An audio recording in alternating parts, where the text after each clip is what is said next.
is News at 8.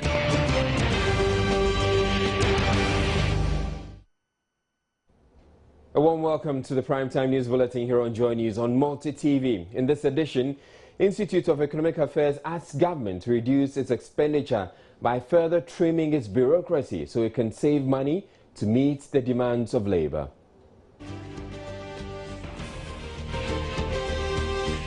Union of Commerce and Finance Workers endorsed strike by organized labor on Thursday and urged members to join, with implications for banking business on the day. President Mahama launches National Climate Change and Environment Policy. New Health Minister reappoints dismissed Kolebu Chief Executive. A National NADMO coordinator launches bid for chairmanship of National Democratic Congress. We also have business, sports, showbiz and international news coming up in the next 60 minutes. This bulletin is also live available across Europe on ABN television in London. Do stay tuned. News at 8 with Israel Lai.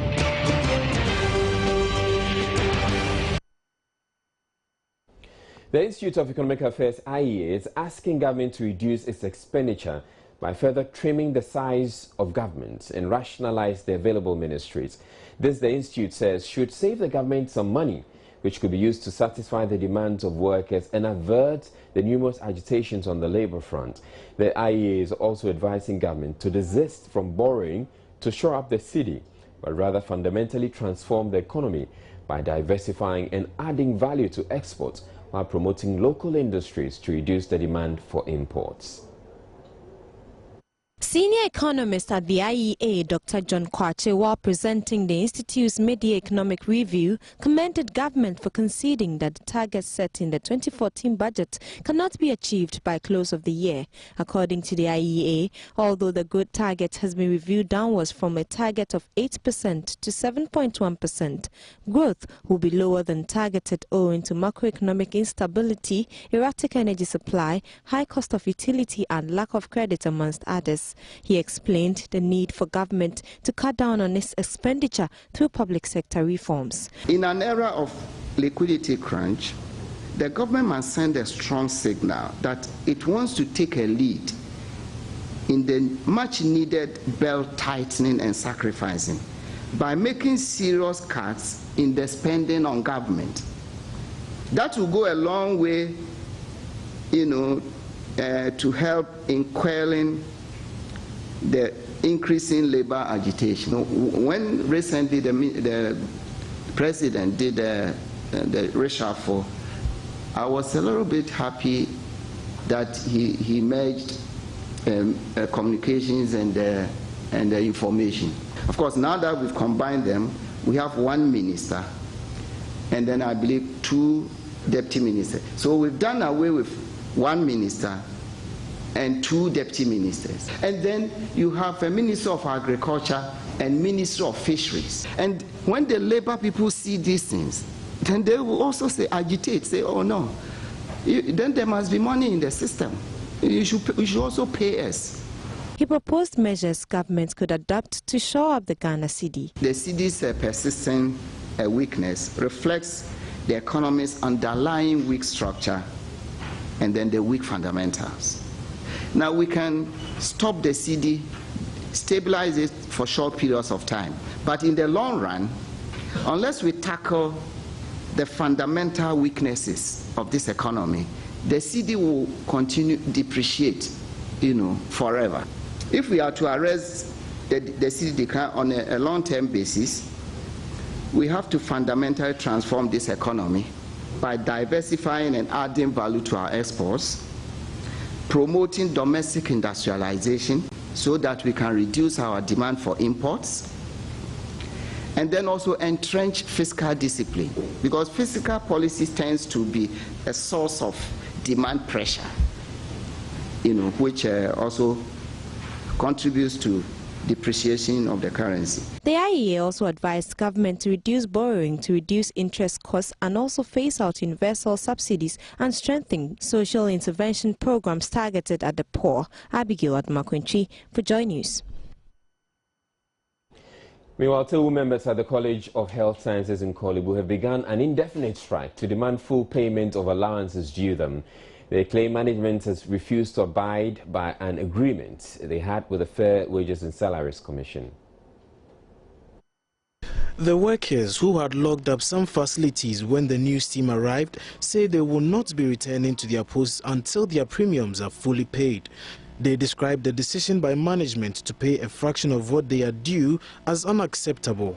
The letter from Fair Wages to the management of the University of Ghana that some interim premium should pay to the entire members of the College of Health Sciences. But our management is failing to do that. Since last year, we started laterally. So we have gone beyond the necessary procedure that we had no option than to embark on indefinite industrial action. What it means is that not until the premium is paid to everybody, we are not coming to work. And what we have done is that we have withdrawn all our nurses, particularly University of Ghana Dental School. Now, when you go to Dental, University of Ghana Dental, for instance, nurses there have been paid 40 instead of 100%. Because the letter or the table has graded each percentage that a person is supposed to be entitled to. So a nurse, for instance, is supposed to be paid 100%. And then laboratory assistant, those people, those who are direct to the patients are to be given 100%. But management has refused and rather giving them 40. So they have denied over 1,000 members to be paid this premium. The workers also accused the provost, Professor Yao Tete, and other officials of corrupt practices. We have a provost who replaces vice chancellor here. That is not his work to determine who and who are entitled to awards and entitlement. It's purely the work of HR and the registrar. He is, determining who and who should be paid. And head of institution, that is not your work. It's last year we started, and his posture, the demeanor, how he talks to the union has portrayed that he will never pay this premium. Here is the case, the provost, the registrar. They have been given official cars with official drivers. So on which basis are they paying themselves car maintenance allowance? Everything we put it on government. People do worse things here. And these 2 examples I've given you is clear indication that it's corrupt. Corruption is here. But we are not champion on corruption. We are championing that our premium must be paid to every table member according to our respective grades. Other than that, we will never listen to our decisions.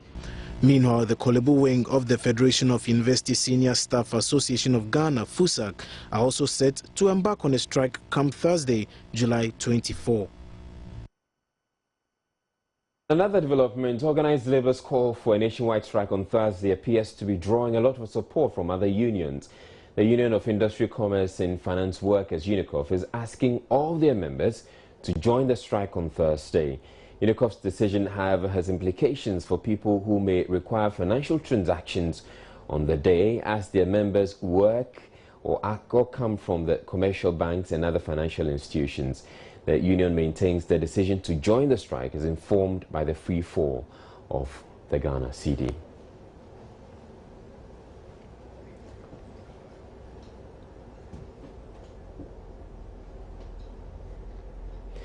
Chiefs in the Eastern region on Monday went on a motorized procession to highlight the terrible nature of roads in the region. President of the Regional House of Chiefs, Osajifo Amwetio, for repaying at the end of the tour, was outraged at how much the road network had been allowed to deteriorate, describing it as criminal. But how terrible is the situation? Prince Menka went along and reports. From Nsawam to Suhum, through to Asamankese and many other areas, dust and huge potholes welcome you on your journey. The Joy News crew was not excited by the bounce they had to endure at sections of the road that were terrible. Little wonder, residents who have to live with the situation are outraged. Oh, this road is not good.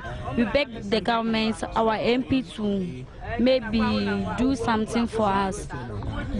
every drivers are complaining. So please, we need your help. It's very, very bad. It's affecting our work in terms of buying parts, ties, and everything. At times, if rain fall like this, you cannot even go anywhere unless you do some turnaround. But the road is not good. The road is very, very, very bad. The chiefs in the eastern region, who have been silent about the situation for the past 5 years, unable to bear it any longer, set out to draw attention to the poor roads. Silently he looks, and there's a silent expression on his face, an indication of how worried he is about the situation with the roads. They were led by the president of the Regional House of Chiefs, Osajifo Amotio Foripenyi. The second, Osajifo Amotio Foripenyi, tells Joy News governments have been unfair. This is criminal. Now, what can we start? What are we going to do? Are we going to ignore people? What are we going to do? And then when you come here to see this thing so you can address it, it becomes a problem for people. We've got to just face the truth. This is not good. What's the truth? The truth is people need to have government taking care of their roads. That is the truth. It's not in our hands. And we can't do it. We just have, the only thing we have left is the freedom to make suggestions and try to persuade policy. And that's what this inspection is about. So we can go back and make suggestions to the president and his government that this is not good. He questioned why construction work had stalled. You know, we are not a city state. The charter that established this country establishes that as nation state. We act as if we're a city state. Everybody goes to Accra. Everything is in Accra. And I don't mind Accra being beautified, but we cannot leave 85% of our people who live in rural Ghana completely excluded from economic activities. And the only way we can bring poverty down is if we can connect disadvantaged people and their communities to economic opportunities. And the best way to do it is to connect them by highways. Everybody in the world has done that. This is 55 years late. Some of the MPs in the region who joined the inspection tell Joy News the move by the Eastern Regional House of Chiefs is the best thing that could have happened to their campaign to have the roads repaired. We've done a lot, so I think there's this saying in account that Abosobane Mojapai. So definitely once the Chenhine is adding his voice to what we are already trumpeting, it is going to actually make it a bit better than it used to be. And I'm really sure that the government is going to listen to the plight of the people and then the voice of Chenhine and all other teams who are involved to make sure that things will be done in a proper way. Until the roads here receive attention, farmers, residents, commuters, including the occasional ones like us, will have to continue to bear with the situation. Hopefully, though, this royal procession will catch the eye of the authorities concerned. For Joy News, Prince Minka. Elsewhere, youth in the Chuma-Kwauma district of the Ashanti region took to the streets of the district capital, Fuate, to protest the bad nature of roads in the area. The youth say the protest, a spontaneous one, began after a vehicle plying the main Fuate to Abom road got stuck in mud, leaving commuters stranded in the middle of their journey. Mahmoud Mohamed Nuruddin visited the area and filed the following report. Angry youth holding placards with inscriptions such as "Why streets at Fuate are not repaired?" "Why government officials do not stay in town?" "Why bungalows provided by the assembly are not occupied?" chanted war songs whilst appealing to both the local and the central government to come to their aid. Most of the roads, according to the residents, are muddy, making it difficult for motorists to ply. Most vehicles who use the road risk ending up like this. In most instances, the youth of the area are called to help the passengers push the vehicles to safety. The situation could not be helped even after the passengers alighted. Most of the passengers eventually decided to find their way. Osei Bonsu spoke on behalf of the demonstrators.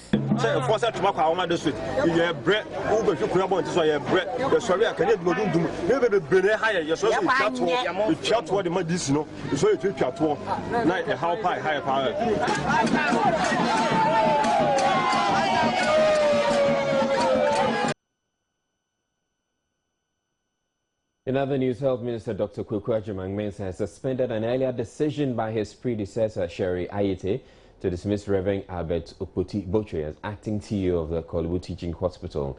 Dr. Jamal Mengson explains in a letter to the board chairman of the Korle Bu Teaching Hospital that after being made minister, wisdom demanded that he takes some time to study the situation before making any far-reaching decisions. Reverend Boche was asked by the former health minister to revert to his former position as a board member of the hospital. The decision follows some controversial decisions taken by the board, including the purchase of some vehicles that was challenged by the sector ministry amidst agitation from a section of the workers. Sherry Ayete is currently the Minister for Fisheries and Aquaculture after being removed from the health ministry. The new health minister, in his letter, also asked the board chair of Korle Bu to take the necessary steps to urgently conclude the forensic audit of the pharmacy department.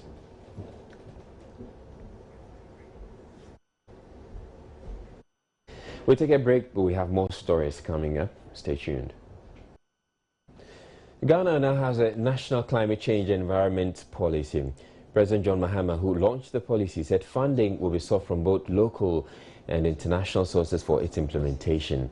The policy is a long-term framework of how Ghana intends to battle the effects of climate change. Gifty Ando-Apia reports.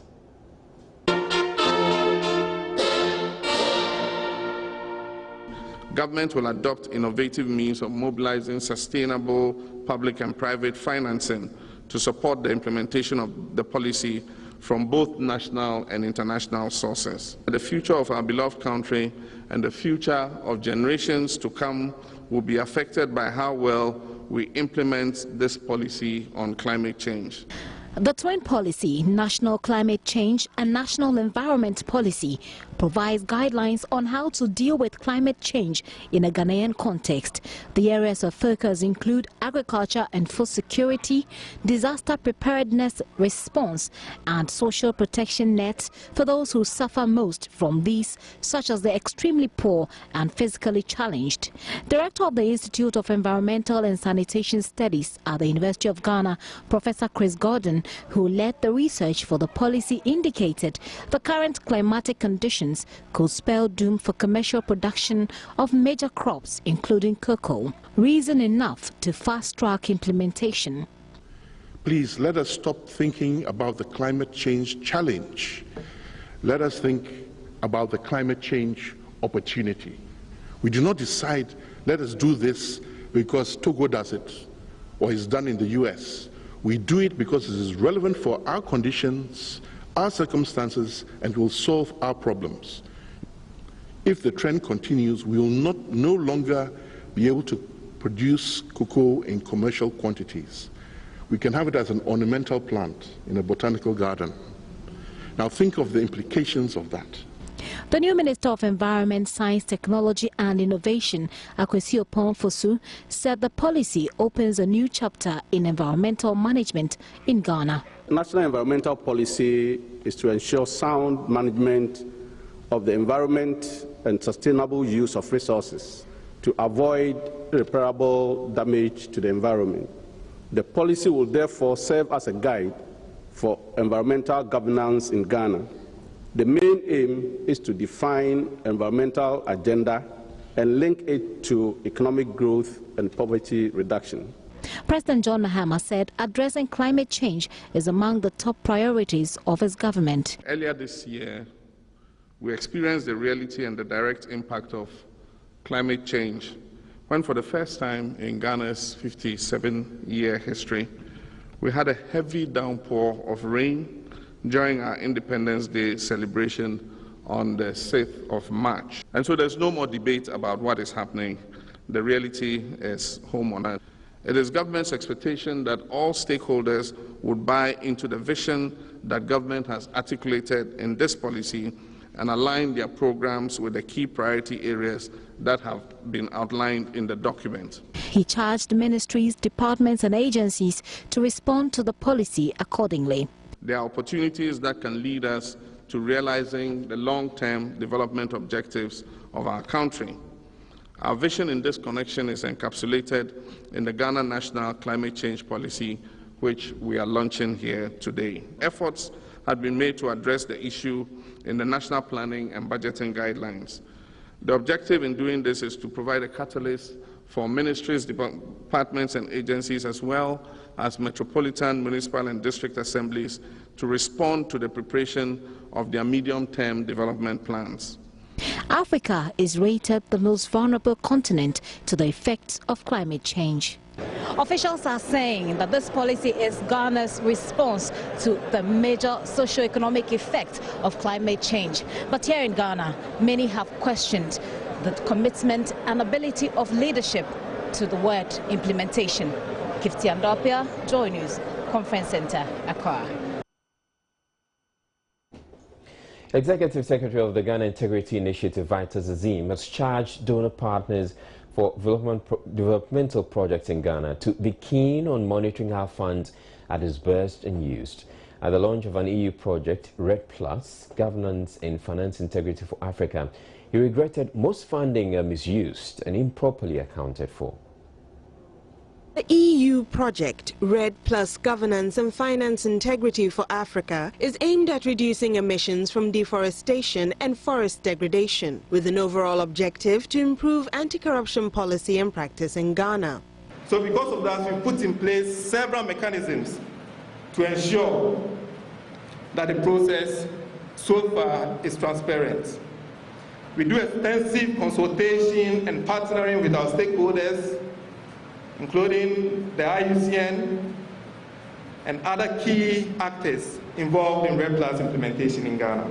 We are also developing robust systems that are very transparent.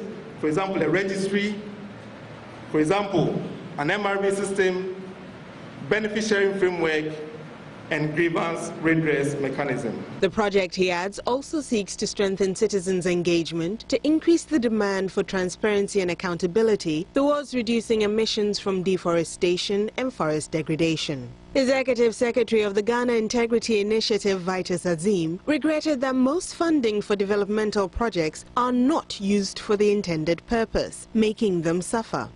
Since its inclusion into TI's CPI, that's the Corruption Perception Index, Ghana has never crossed the 50% pass mark, scoring 3.3 and out of 10 in 1999 and 2006, and scoring 3.9 in 2009, 2008, and 2011. It was only in 2010 that Ghana scored 4.1 on the Corruption Perception Index out of a clean score of 10. With a change in scoring, as you know, in 2012 we changed the scoring. Ghana scored 45 out of 100 in 2012 and 46 out of 100 in 2013. Several other surveys and opinion polls have revealed that corruption is a serious problem in the country.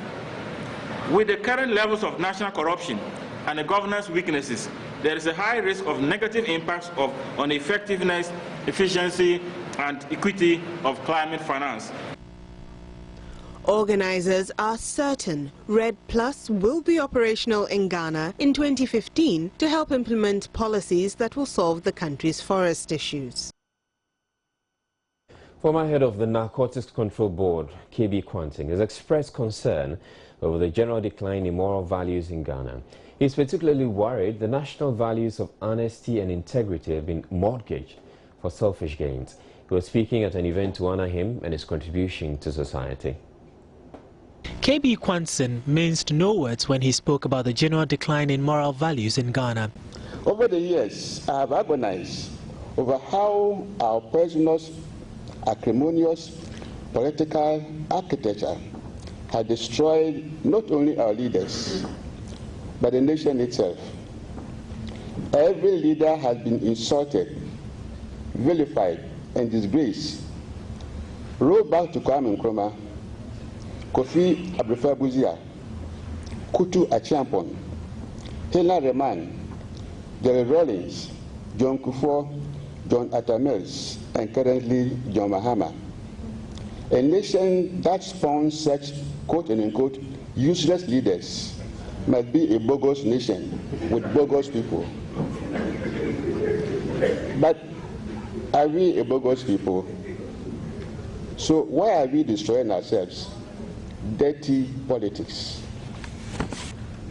He further stated that the church and academia, who should have been responsible for anchoring such morals, have failed. I have organized over the manner in which we are prosecuting our skewed version of parliamentary democracy, visibly staffed with arrogance, intolerance, bigotry, corruption, selfishness, and greediness. And why we do not realize that through acts of omission or commission, we are digging our own political graves, especially where our national parliament over the years is becoming a joke because honorable members dishonorably respond more to the whims of their political parties and the pleasures of their stomachs than to the nation Ghana. Reverend Dr. Fred Digby was also emphatic citizens have lost their moral values and economic standards, adding that there is a need for the enforcement of laws. We're breaking our foundation. Because, I mean, the center cannot hold. What really, you see it all around us. There's nobody who is willing to sacrifice. They will ask you, who is sacrificing? Why must I sacrifice? Somebody's enjoying. Why should I not enjoy? So we cannot go on like that because every nation is built on sacrifice, on loyalty, on values, and on commitment. And they must see it in their leaders. And then the followers follow. But when they see that their leaders do whatever they want to do, people get away with impunity, then you see what you see. They insult people, and decent people will not say anything. And we still cannot go on like that. So we'll destroy our nation. He, however, stated that the country can be put on a good footing if leaders take up their place and do the right thing. KB Kwansen has served Ghana in various capacities over the last few decades.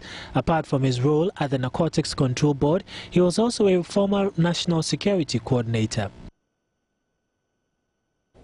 The National Disaster Management Organization boss has assured party faithful he'll ensure the NDC will continue to stay in power, voted as national chairman of the party.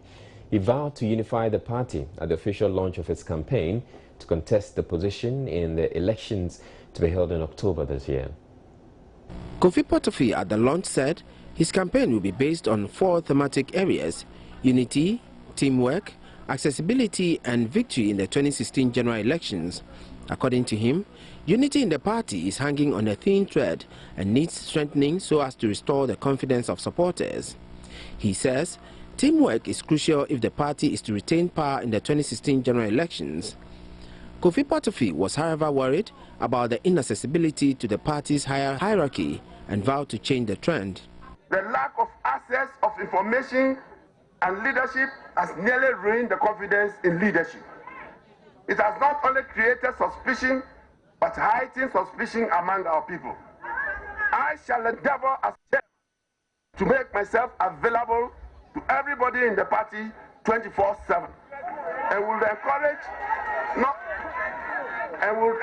not only members of the national executives, but also all other members of the party to make themselves accessible at whatever level they find themselves in leadership.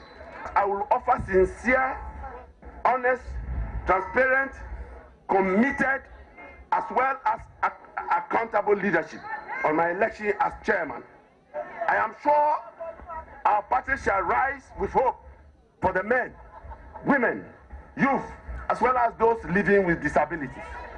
Some members of parliament, regional chairmen, chiefs and party faithful were at the launch to support his bid.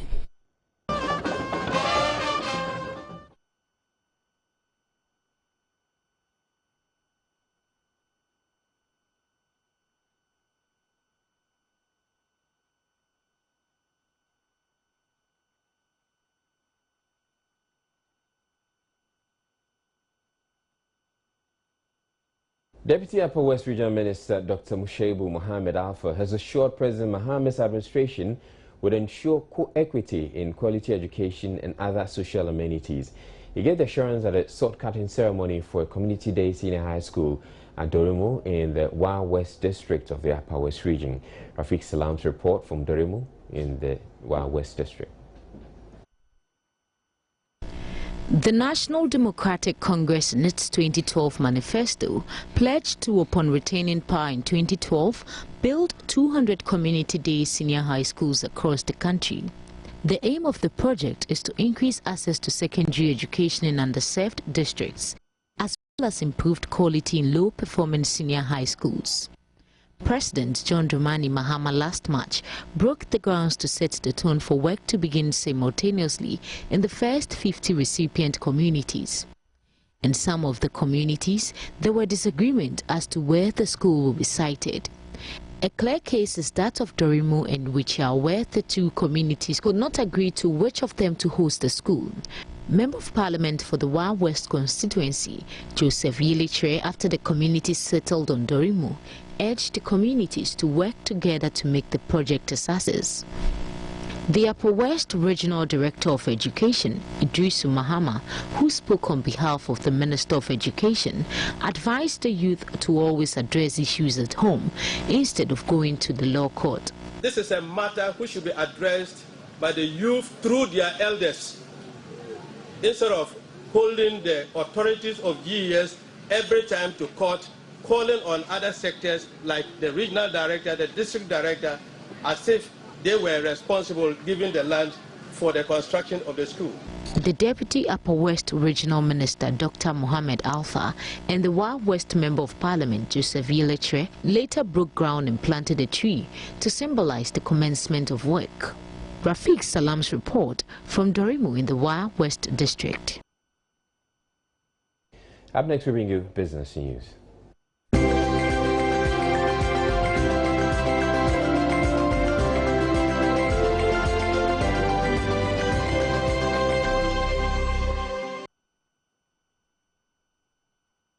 Hello, it's time for business with me, Matilda Nyakwa Kweku.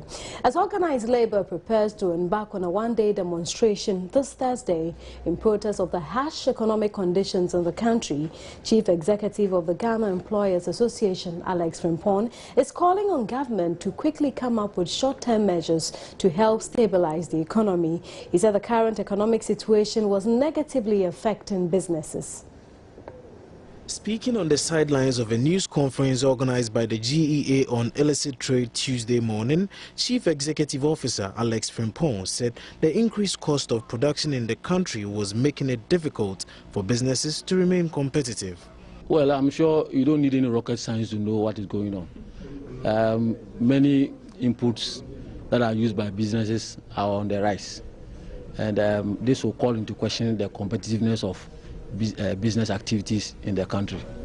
But again, this is a major challenge facing the country, and as businesses that are here to stay, we need to really look at the issues and how we can work together with government and other stakeholders to have some remedial actions in the short term, because you need to survive short term before we look at the medium and the long term. He continued that the call by organized labor to embark on a one-day demonstration on Thursday to protest the harsh economic conditions in the country was a legitimate one. He, however, said his outfit was working with the TUC to minimize the effect the demonstration is likely to have. The workers have their democratic right to embark upon a demonstration in protest against the harsh economic conditions. As businesses, our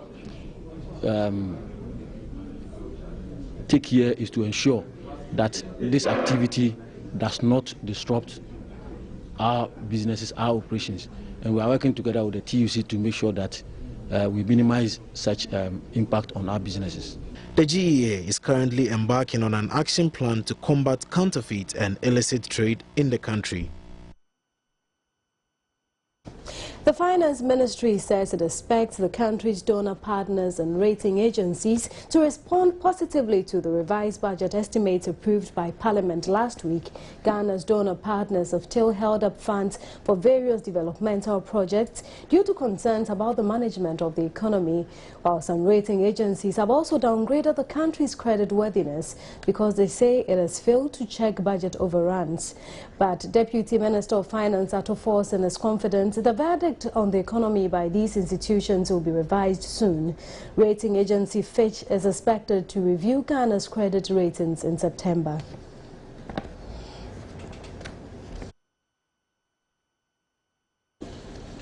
Still in business, the Trade Ministry has inaugurated an interagency task force to clamp down on foreigners engaged in retail trading. The ministry announced plans to set up the task force 3 weeks ago following protests from Ghanaian traders. The retailers were demanding the enforcement of the country's investment laws, which bar foreigners from engaging in retail trade. This will be the third time a task force has been set up to deal with the influx of foreigners in the sector. Although satisfied with government's intervention so far, President of the Ghana Union of Traders Association, George Ofori, says they will be pushing for more members from the association to be included on the task force. It comprises personnel of the Ghana Police Service, Ghana Revenue Authority, and officials of the Ministry of Trade and Industry, among others.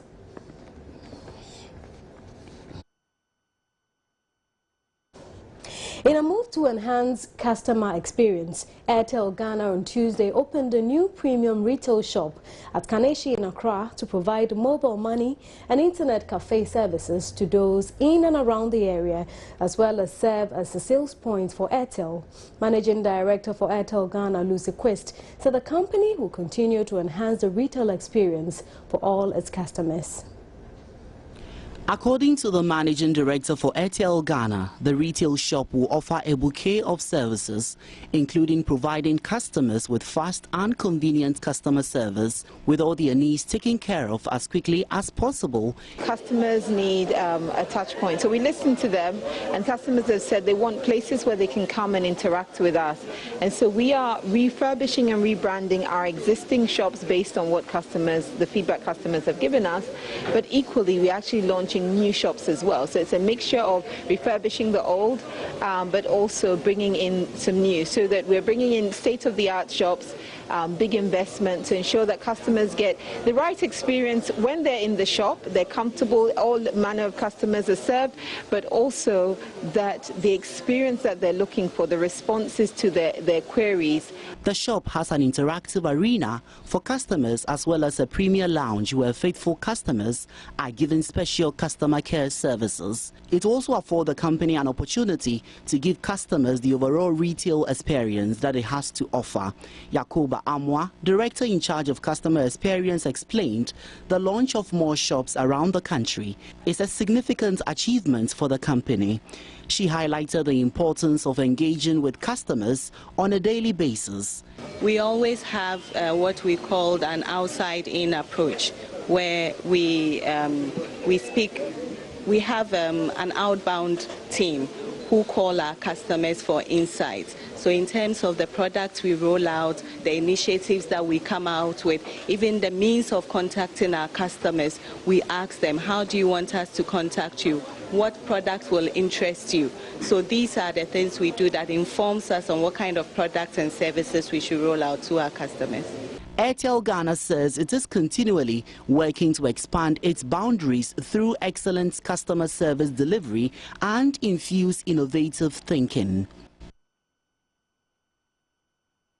Well, thank you very much for watching Business. Up next, the sports with George Ado Jr.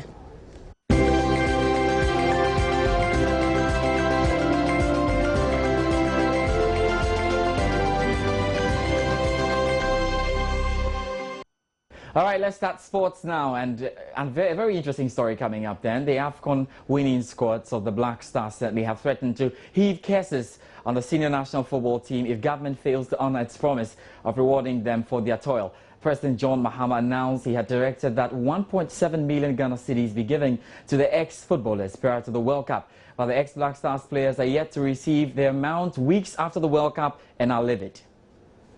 Ex-Ghana players have threatened to invoke curses on the Black Stars if the presidential pledge to reward them for their feats in the African Cup of Nations is not honored by Wednesday. Ghana President John Dramani Mahama announced the setting aside of a 1.7 million Ghana cedis cash package of the past Black Stars squads that were victorious in winning the 4 African Cups for the nation. The pledge was made by the president during a state dinner to officially send off the Black Stars prior to the 2014 World Cup. No move has since been made to fulfill this promise, as the nation still struggles to come to terms with Ghana's shameful first-round exit from the World Cup in Brazil. The ex-players led by Barima Osei Asare have issued an ultimatum to the government to honor the promise made by the president on Wednesday, or else prepare to face their collective curses they will be invoking on the Black Stars. The Black Stars have struggled to win any piece of silverware since the last triumph at the African Cup of Nations in 1982. Some Ghanaian soccer fans believe the team's winning chances has been affected by the several unfulfilled promises made to past Black Star squad who brought honor to the nation. The belief is that until measures are taken to satisfy or redeem the several pledges made to the ex-players, the current Black Star squad that enjoy huge financial rewards, even for playing friendly matches, would never be successful in their pursuit of titles. All right, so we hope we don't turn out to be the next Benfica. You know, they are living under a curse after they failed to take care of a coach, and he says they're not going to win anything for 100 years. It's ongoing. We'll find out what happens with this now. Let's talk about the Commonwealth Games, which begins tomorrow in Glasgow, and head coach of the national table tennis team, Anthony Owusu, says the worst his team will do at the upcoming Commonwealth Games is to surpass their current ranking. The team has been fine-tuning in Scotland ahead of the Games, which begin on Wednesday. Coach Ansa is hopeful.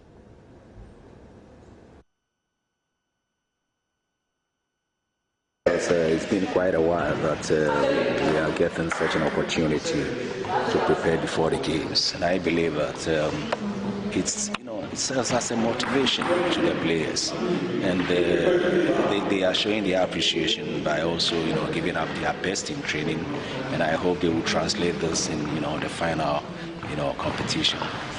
Food perfect. I don't think anybody has complained about the food, especially the breakfast. I say I love it. Accommodation is perfect. Yeah, it's perfect. So now nobody has complained about the accommodation. It's only when I was telling on them that gradually I know they will overcome. And it's cool that they've been here to acclimatize. Yeah, it's very good for them. All right, there's some bad news definitely for Ghana in pole vault there. One man is getting injured there. Richard Yamwa is not going to be a part of the action that begins tomorrow. Now let's come on and get some news on the domestic scene. And Brecum Chelsea face disciplinary action after they failed to respond to 3 charges of misconduct by the FA Disciplinary Committee. And Kotoko striker Aziz Yusuf is set to leave the Porcupine Warriors for Egyptian side Ismaili. Committee will begin proceedings into charges of misconduct and violence against Brecum Chelsea on Wednesday, July 23. This follows Chelsea's failure to submit their written statement of defense to the charges on or before Friday, June 6 at the GFA Secretariat. The disciplinary committee will thus adjudicate the case without the club's statement of defense. Brecum Chelsea have been charged on 3 accounts with misconduct and violence by the supporters in the Premier League match with the Midas Professionals on June 1 in Brecum. Meanwhile, Asante Kotoko striker Abdul Aziz Yusuf has confirmed his departure from the club and reveals he will be signing for Egypt club Ismaili. The 22-year-old has lasted less than 2 seasons with the Premier League champions, arriving from Real Tamale United. Aziz struggled to establish himself as an undisputed first-choice striker for the Porcupine Warriors since his arrival. He now wants to move for greener pastures with an opportunity from Egyptian club Ismaili. It's unclear if Kotoko would agree to the move, but the striker is set to leave the country to undergo medicals, discuss personal terms and sign a contract with the Egyptian side. Now the international front, Brazil have named former player Dunga as their new coach for the 2nd time. Dunga was captain of Brazil's 1994 World Cup winning squad and coached the national team from 2006 to 2011. Award-winning Ghanaian rapper Sarkodie says he feels humbled by the recognition he received from the Black Entertainment Television last month. The rapper became the first Ghanaian to be inducted into the BET Hall of Fame in June for his advancement of hip-hop music.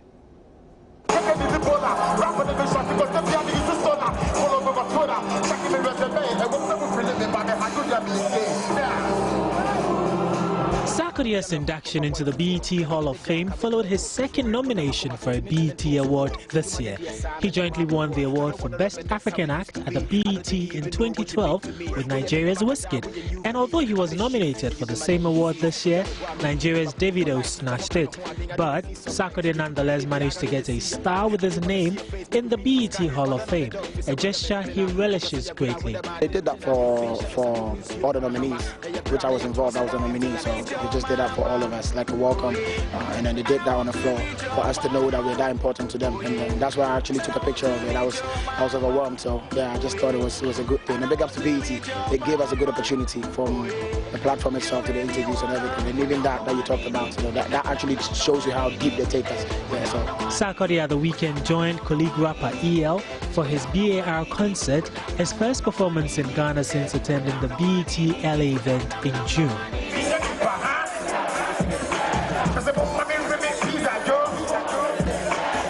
The rapper, whose current collaboration is almost like what everybody knows. That's why I actually came back from UK, because I heard it myself, and then I'm still down. But all I know is all you know as well. We're just feeding out the vibe we get on the TV and internet. So I'm not too specific on what's happening. Yeah, so that's all I can say about it. That's it for Showbiz.